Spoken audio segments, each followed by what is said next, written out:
Good afternoon.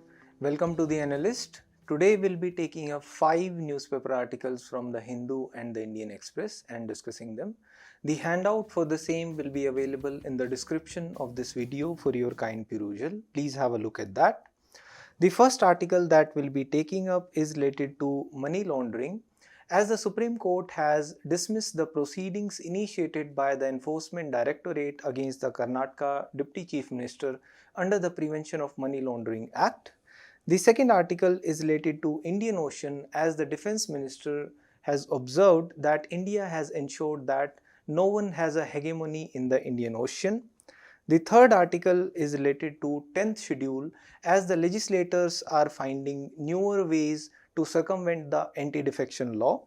The fourth article is related to coral bleaching, as the US National Oceanic and Atmospheric Administration has warned that the world may be at the verge of the fourth mass coral bleaching event and the Great Barrier Reef might be in danger. And the final article is related to mission Gaganyaan, as the astronauts have undergone generic spaceflight training in Russia and they will now undergo mission specific training in India. Now, the first article is related to money laundering. The context behind it is that Supreme Court has dismissed the proceedings initiated by the Enforcement Directorate against the Karnataka Deputy Chief Minister under the Prevention of Money Laundering Act. So we will be discussing what is money laundering, why it is done, what are the methods of money laundering, and also what are the steps to counter the menace of money laundering. This is important in GS3 under the topic money laundering and its prevention. So what is money laundering? As per the UN Office on Drugs and Crime, money laundering is any process whereby if any money is got through illicit means as proceeds of crime, and an attempt is made to hide the origins of that money, the illicit origins of that money, that process is money laundering. And in India, money laundering is defined under Section 3 of the Prevention of Money Laundering Act. As per the Section 3 of the Act, any person who knowingly assists or is a party to any process or activity which involves the concealment, possession, acquisition or use of any proceeds of crime, and there is an intention to project that as untainted property, then that person will be guilty of the offense of money laundering. So the key words that are defined are the concealment, the possession, the acquisition and the use of any money which has been sought through illicit means, and there is an intention to project it as untainted property, then that is the offense of money laundering. And Section 4 provides for the punishment for the offense of money laundering, and under Section 5 of PMLA, the Enforcement Directorate also has the powers to attach the property. If the Director of Enforcement feels that there is any money laundering proceeds or the proceeds of any crime which are likely to be hidden or likely to be concealed, if they are not attached, then the director can attach those proceeds provisionally for a period of up to 180 days. That is, they can be attached by the Enforcement Directorate. Now, there is a process involved in the money laundering. The process involved consists of 3 steps: placement, layering and integration. Placement means that the dirty money, that is the money which is got through illicit means, that is injected into the financial system, that is integrated into the financial system. And to hide its origins, there is a layering which is done. That layering involves creating multiple transactions. There are multiple transactions, that money is transferred on the bank account of some company, say X, and that company gives a loan to another company, say Y, and that company Y creates false invoices towards company X, and then it is sent to offshore bank accounts. So it is like a maze of transactions which hides the origins of that money, and finally it is again integrated into the legitimate financial system, that is, which involves withdrawal of that money, which completes the process of money laundering, and that money is finally invested in the form of financial investments, commercial investments, industrial investments, etc., and thus the money is laundered. Now, why money is laundered? It is to hide profits sometimes. For example, if there is a lot of cash earning from any business and I do not want to pay tax for it, then I usually hide profits by doing hawala transactions, by sending the money offshore or hiding that cash. And it is done to avoid taxes as well as tax planning, which is done by various corporates. That is, the tax avoidance is done by sending that money offshore. That is, there is the process of profit shifting, base erosion and profit shifting, whereby the profits are shown as zero and that money is actually laundered by creating a maze of transactions through offshore bank accounts. And it is done when there is the proceeds of money coming from organized crime like drug running, like various cartels, trafficking, extortion, etc., that can't be shown as money gotten from legit means, and therefore it has to be laundered to hide the origins. And then there are proceeds of money coming from white collar crimes, for example stock manipulation, or various scandals happening, for example the famous Satyam scandal or the PNB fraud by Nirav Modi, Vijay Mallya scandal, etc. That money, if it is gotten through illicit means, that has to be laundered. Now, what are the methods of money laundering? One is hawala. Hawala is like a parallel remittance system, whereby if suppose I want to send money abroad but I do not want to use the traditional banking channels, then I give money in India to a hawala operator, and that money is given to my relative, to my contact abroad, to another person through the contacts of the hawala operators.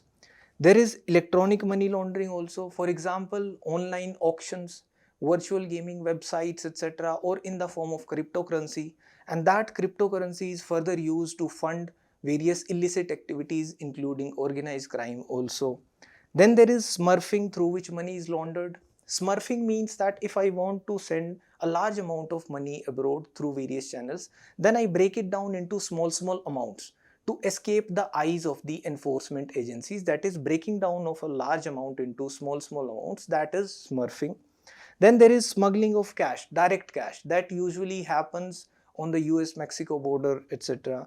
And then there is the method of frontal organizations. That is, if I am getting money through some crime, but I can't show that money as legit, then I set up a shop, for example. I just open a shop. That shop does not have any actual profit, but I show huge profits coming from that business. That is my frontal company, frontal organization laundering my money. Then there is the round tripping, which can be done sending it abroad and then bringing it back in India in the form of foreign investment, foreign direct investment, or foreign institutional investment, etc. Or setting up of offshore accounts. There are various tax havens, there are various safe havens which allow for bank secrecy laws. Bank secrecy laws are there in various countries including Cayman Islands, Bahamas, Bahrain, etc., which allow you to open an account and also deposit money without asking your any details, personal details, etc. And then another method is setting up of shell companies.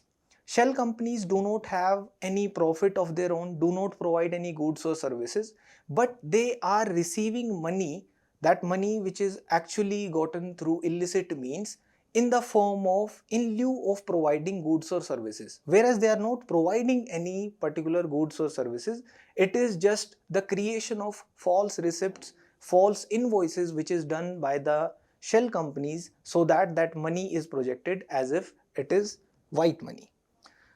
Now, what are the steps which are taken to counter this menace of money laundering?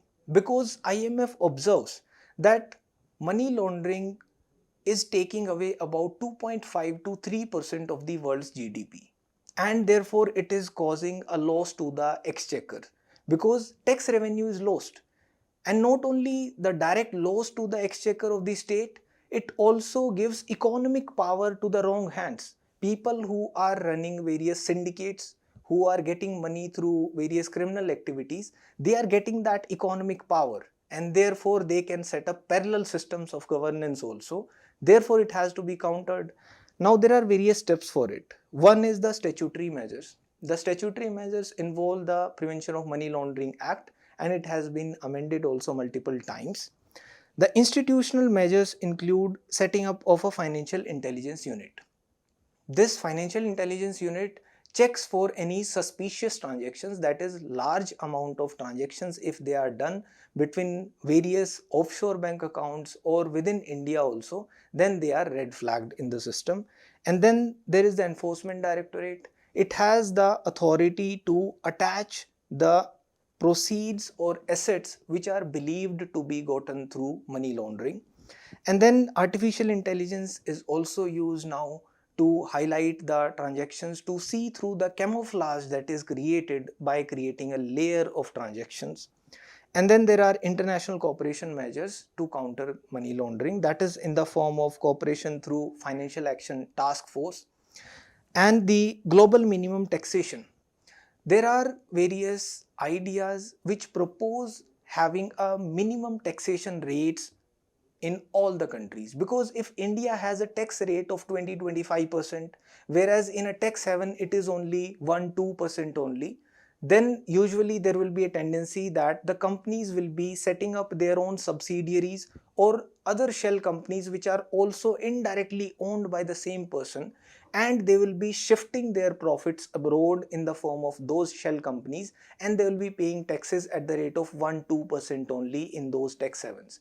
If whereas some global minimum corporate tax is there in the form of maybe 10%, 15%, then there will be lesser incentive to shift profits abroad, to shift profits to tax havens.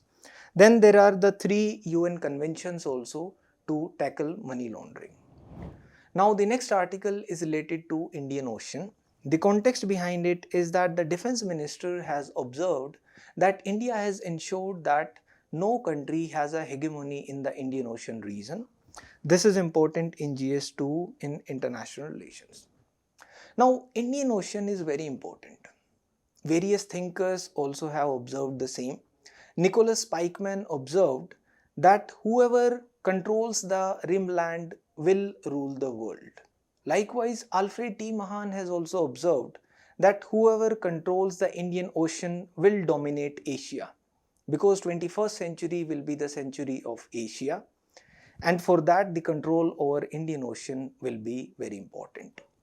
Now, if we consider the significance of Indian Ocean, it has geo-economic significance, because 70% of the world's trade is carried out through Indian Ocean. In terms of energy also, 40% of the offshore oil explorations around the world, they are carried out in the Indian Ocean. Marine resources are abundant in the Indian Ocean, plus it is a densely populated region. Therefore, there are immense human resources in this region who are contributing to the growth of the region and the world too. And it also shapes the monsoon. And Indian Ocean plays the biggest role in the monsoon, and monsoon shapes the climate of Asia. It has geostrategic significance too, because it is the hub where piracy is also done, and there is terrorism also which has to be controlled. For example, we have seen the Mumbai attacks of 26/11. There are drug trafficking conduits in the region, like we see near the Sar Creek region, which India has to repeatedly control. And there is the issue of the refugees also, for example, the Rohingyas, which again are a concern, because the refugees, when they are entering in various countries, they cause not only national security, internal security issues, but also there is a demographic crisis in certain regions wherever they come. Then there are geopolitical importance of Indian Ocean region, because it is part of the Indo-Pacific also, and Indo-Pacific has been recognized in the US foreign policy also. It is even termed as a strategic construct. Although Brahmachalani observes that it is an artificial construct, but nevertheless it is of immense significance. And there is the centrality of India in the Indian Ocean region. And there are the two rival Asian giants, India and China, and India has the edge over China because there is a long coastline that India shares with the Indian Ocean, almost 7,500 kilometers, and plus various other superpowers are setting up bases in the Indian Ocean region, recognizing its significance. For example, USA has set up bases in Diego Garcia, Socotra Islands, etc. Then there is the environmental significance because this is the region where disasters also come. For example, in the form of various tropical cyclones which affect India and the various littoral countries, and in terms of the impact of climate change, the countries bordering the Indian Ocean will be more affected as compared to the rest of the world because the sea level rise will be impacting the coastal populations of the Indian Ocean region more. Then there are some choke points also around the periphery of the Indian Ocean. For example, the Strait of Bab el-Mandeb, which connects the Red Sea and the Gulf of Aden, the Strait of Hormuz, which connects the Persian Gulf and the Gulf of Oman, and the Strait of Malacca. Through these various routes, transport and communication lines are also passing. Now, there are various challenges in the Indian Ocean region. One is China. China is creating various routes through it, like it is reviving the maritime Silk Route. It has established a golden triangle also. They term it the triangle of death, which is encircling India. It is called the string of pearls also sometimes. That is, it is controlling the Chittagong port in Bangladesh, Hambantota port in Sri Lanka, Gwadar port in Pakistan, and it is engaging in various offensive techniques like wolf area diplomacy and the weaponization of supply chain. So the way forward with respect to China is competition and cooperation, not confrontation, because India may not be ready for a military confrontation with China as of now. And India has to be wary of being pitted as a front in the US war with China, US efforts to check the rise of China. India should not be pitted as a front of USA against China. Plus, India has to safeguard its own security interests because the Indian Ocean has certain choke points also, and India has to safeguard various bases where it has its investments and interests, for example, the Changi Naval Base. Now, what is India's approach in the Indian Ocean region? One is Sagar, security and growth for all in the region. Through Sagar, India is promoting various things, including freedom of navigation, sustainable harnessing of resources in the Indian Ocean, cooperation for the tackling of piracy, and quick response to disaster relief, etc. For this, India cooperates with various Indian Ocean region countries, and India has emerged as a net security provider in the region. It is providing security to various neighboring countries also, and through the Project MOSAM, the Ministry of Culture is reviving the ancient cultural ties also to build more people-to-people contact as well as cultural ties in the region. Plus, India is having various bilateral cooperations in the region.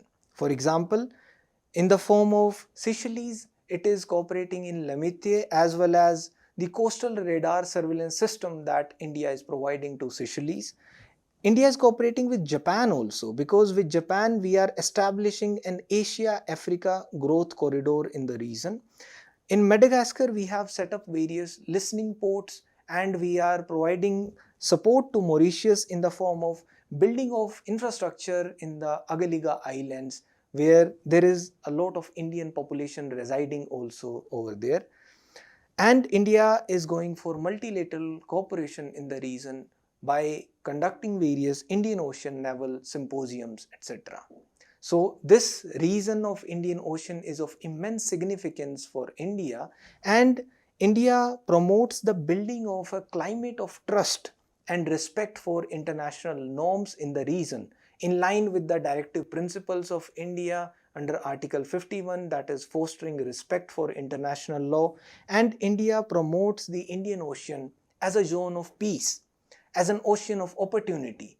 And if India has influence here, then India will be able to extend its sphere of influence beyond its direct or near neighborhood also. Now the next article is related to the 10th schedule. The context behind it is that nowadays legislators are finding sophisticated methods, sophisticated devices to circumvent the anti-defection law. So we will be discussing a few methods that the legislators are resorting to and a few suggestions as well. This is important in GS2 as it is a significant provision of the Indian Constitution. Now, what is the need of the 10th schedule first? If we know the politics of the 1970s in particular, there was the trend of Aya Rams, Gaya Rams. That is, the legislators, MPs, MLAs, they were changing parties overnight or within a day also. That is, they were shifting loyalties and changing their parties. And to control the use of money power, the anti-defection law had to be put in place because the parties, they were literally purchasing the MPs, MLAs, offering them a lot of money and asking them to change the sides or giving various incentives like we will make you a minister if you just change your party and come to our side. Plus, to ensure political stability, it was needed because to strengthen the democracy, for the democratic principles to be upheld, a reasonable amount of political stability is required. For that, we had to put in place an anti-defection law, and to ensure that the legislators, they were behaving responsibly and showing loyalty towards the political parties on whose tickets they had won the elections, because they have to be responsible towards the party ideology also, and they have to behave responsibly as they are representing the members, the voters of their constituency also, not only that political party. Therefore, the Parliament came up with two amendments to the Constitution in the form of 52nd Amendment and the 91st Amendment, which put in place the anti-defection law, the provisions related to it. It provides for disqualification. That is, if any legislator, an MP or an MLA, voluntarily resigns from his political party on whose ticket he had won the election, he will be disqualified. That is voluntary resignation. Or if the MP or MLA votes or abstains from voting contrary to the diktats, contrary to the directions given by his political party, and such act of voting against the direction of the political party is not condoned within 15 days, then also he will be disqualified. That is, they have to toe the party line. That is where the role of the whip also comes into picture. That is essentially the 10th schedule is providing for disqualification if the member of a political party goes against the directions of that political party. Now, it is applicable for the independent and nominated members also. If the independent member, a member of legislature, an MP or an MLA who has contested independently, not on the ticket of any particular political party, if after being elected he or she joins any political party, then also he will be disqualified. And if the nominated members, there are some members who are nominated also, if they join any political party after 6 months of their nomination, they will also be disqualified. But there are certain exceptions. The exceptions are in the form of, one is merger. That is, if 2/3 of the legislators of a political party merge with another party, then they will be not disqualified, they will be eligible to remain in post. Plus, earlier there was another provision that if 1/3 of the legislators of a political party break away and split from that political party, then they will also not be disqualified. But that provision allowing a split by 1/3 of the members of the legislators of a political party, that has been omitted by the 91st Amendment. Now they will also be disqualified. Plus, there is one more exception in the form of the presiding officer. That is, if any person, an MP or an MLA, if he is elected as the speaker, as the presiding officer of the house, then he or she can voluntarily resign from his political party so as to function in a non-partisan manner. Then he will not be disqualified under the anti-defection law. Now, the adjudication is done by the speaker, who will be the deciding authority whether the members who have defected, whether they will be disqualified under the anti-defection law or not. And the 91st amendment has also added a provision that the member who has been disqualified under the anti-defection law, they shall also be disqualified from being appointed as a minister. That is, they can't be appointed as a minister also. Now, there are certain loopholes which are being exploited by the legislators to circumvent the anti-defection law.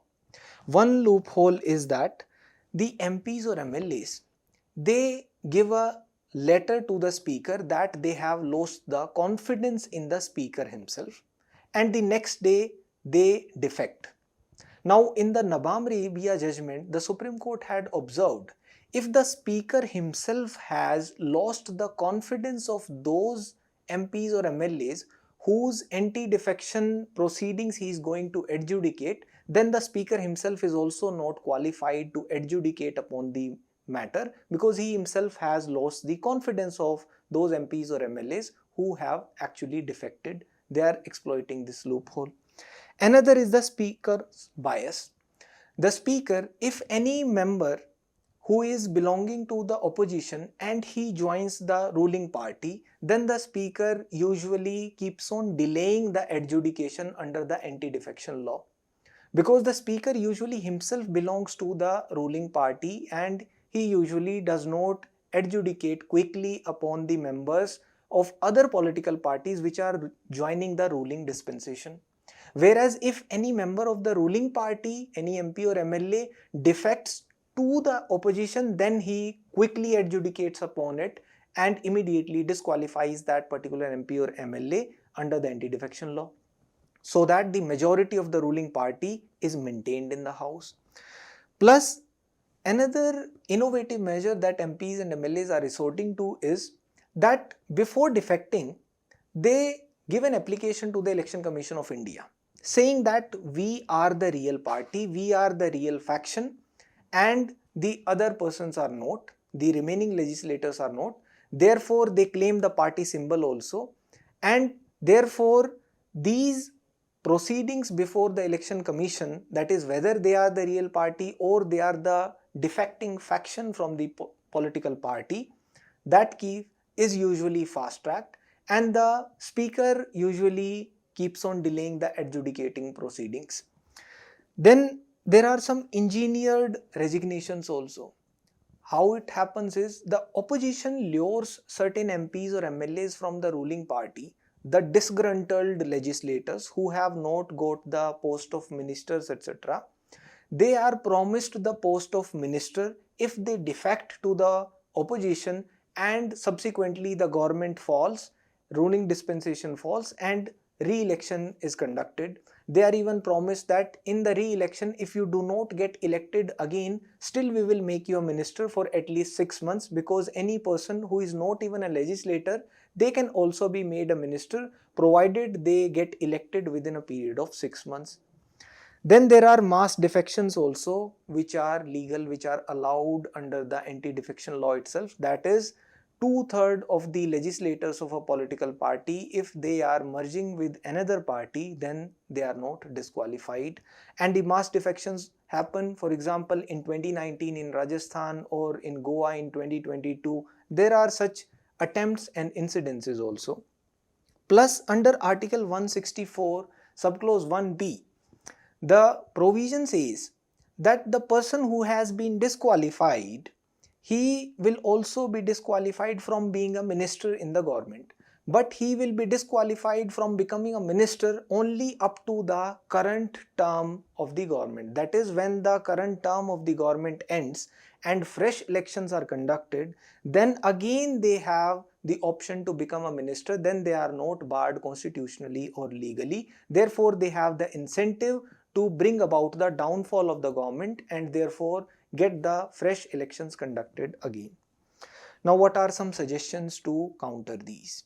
One is the Kesham Meghachandra versus the Speaker of Manipur Assembly case in 2020, where the Supreme Court observed that rather than the speaker deciding upon the anti-defection, because speaker usually behaves in a partisan manner, we can have an independent tribunal to adjudicate upon the anti-defection proceedings, and that independent tribunal may be led by judges.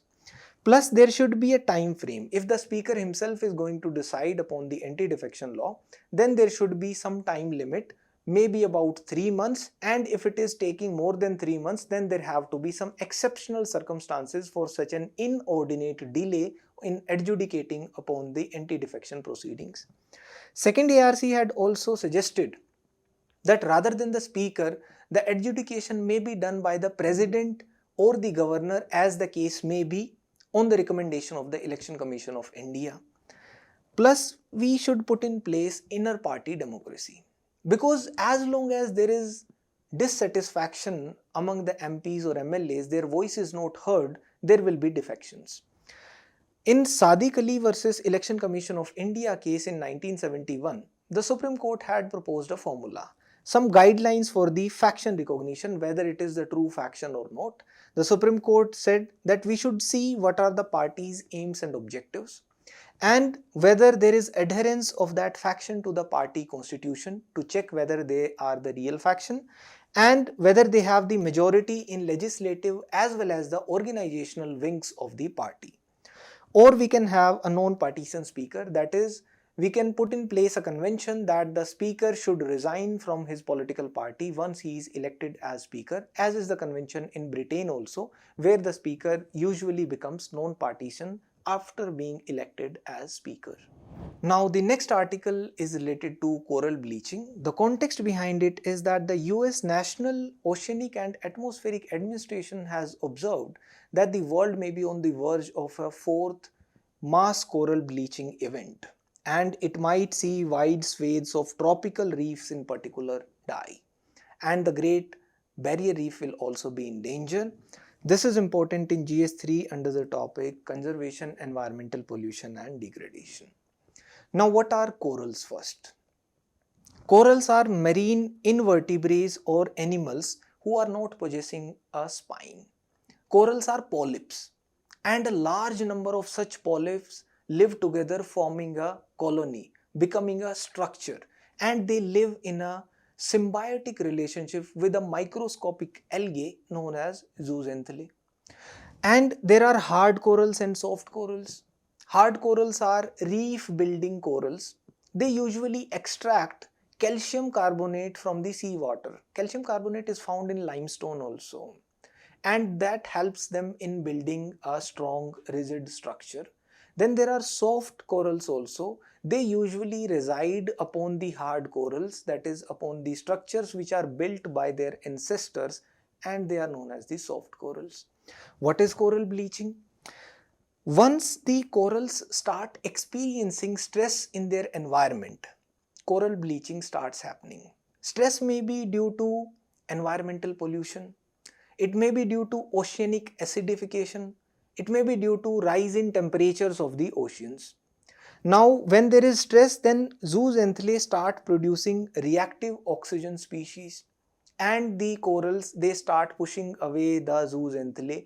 The zooxanthellae, the microscopic algae, they are the major food source for the corals. Corals are living organisms, and in turn, because they have a symbiotic relationship, the zooxanthellae live on the tissues of the corals, and the corals can survive coral bleaching also. They can survive it, but if there is severe bleaching and prolonged stress, then they are susceptible to disease, and ultimately it leads to coral deaths. Let's see in the form of some photos also how do coral look like and how does coral bleaching look like. If there is a healthy coral, then the coral and algae, they depend on each other to survive, and they have a symbiotic relationship, and they are the coral's primary food source.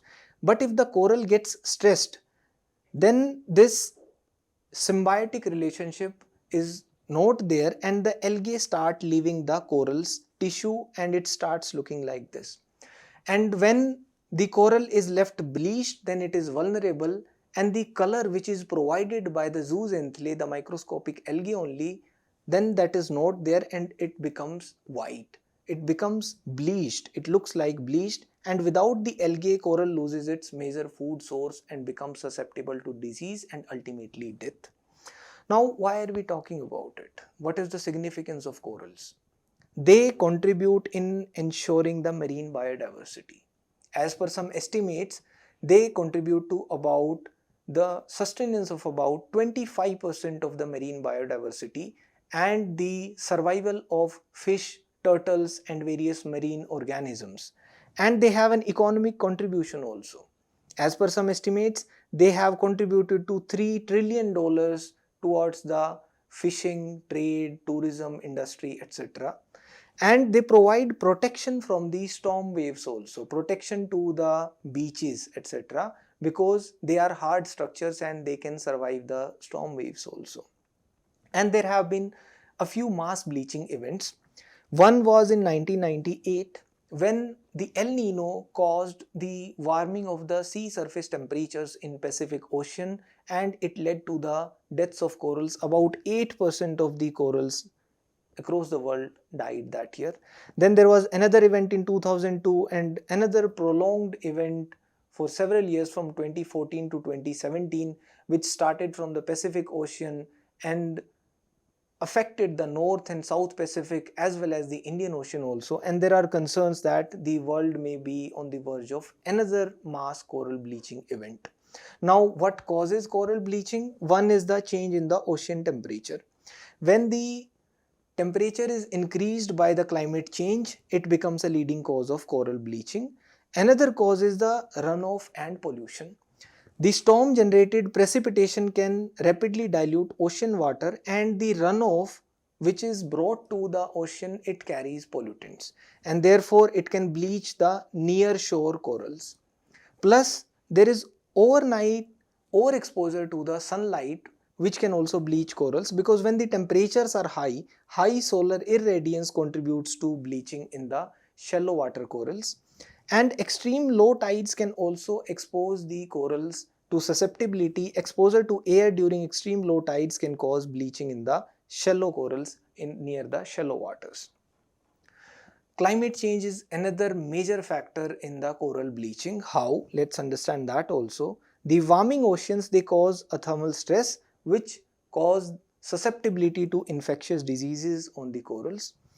Climate change contributes to sea level rise also, which further brings sedimentation from near the beaches, which leads to a smothering of the corals and they are not able to get enough oxygen to survive. There are changes in storm patterns due to climate change, and when there are stronger and more frequent storms, then it destructs the reef structure and it is damaged, which again leads to coral death. There are changes in the precipitation, and when there is change in the precipitation, it leads to sudden increase in rainfall as well as drought. When there is sudden increase in rainfall, there is more runoff of fresh water and sediment, and along with it various land-based pollutants also enter the sea, and it causes algae blooms and the water becomes murky, which reduces the sunlight which is also needed for the survival of coral reefs. Plus the climate change alters the ocean currents and it changes the connectivity and temperature regimes, which further leads to lack of food and dispersal of larvae which is needed for the coral growth. And climate change leads to oceanic acidification, which leads to reduction in pH levels and ultimately decreasing the growth rates and structural integrity of the corals. Now the next article is related to mission Gaganyaan. The context behind it is that astronauts undergo a generic space flight training in Russia. After that, they are now undergoing a mission specific training in India. This is important in GS3 achievements of Indians in science and technology and the indigenization of technology. Now India is the fourth country to launch a human space flight mission. It demonstrates ISRO's human space flight capabilities, whereby we will be taking a human crew to 400 kilometers in space and then safely bringing them back. So in the long term, we will be also developing technologies, critical technologies required to send humans for deep space exploration also. Now this module, Gaganyaan mission, will have two modules, one crew module which will be the habitat of the astronauts and a service module which does on-orbit servicing. Now there are certain challenges which India faces in the mission Gaganyaan. One is the launch vehicle. The launch vehicle is a derivative of GSLV Mark III. The issue is that the launch vehicle which launches humans to space, it should have a reliability of at least 98%. That is, it should not fail more than twice out of 100 launches. For that, we have to improve its reliability. Second, there should be an escape system for the crew, that in case of an emergency, they should be able to escape death. And the astronaut training, again, they have to be trained to simulate zero gravity, etc. And the generic spaceflight training is done in Russia. Plus there is a concern related to space debris. That is, when the Gaganyaan mission module is orbiting in the orbit, there might be some space debris around it which might collide with the module and it may damage it, which will lead to depressurization of the cabin and which may even prove fatal. Plus there is a huge cost. The one-time investment on such missions will be huge. Now let's also discuss the significance of the mission Gaganyaan. One is, we can observe a shift in the strategy. Earlier India used to focus on the more utilitarian objectives, that is sending space missions for remote sensing satellites, communication satellites, etc. Now India is entering the big leagues. India is no more just a pretender, rather it is entering the league of the big boys, and therefore it will help India in developing the critical technology also, which will help in sending humans in deep space exploration in future. And because India will have that technology, India will be getting more cooperation from other countries also when you share that information. Plus it has strategic, economic as well as military dimensions, because it is no mere coincidence that almost every major power in the world is also a major spacefaring nation. And India is promoting private participation also in the space sector through this, because India also already has allowed 100% FDI, foreign direct investment, in the space sector, and it will help in developing the scientific temper, spirit of inquiry, which is also a fundamental duty under Article 51A subclause H. Thank you.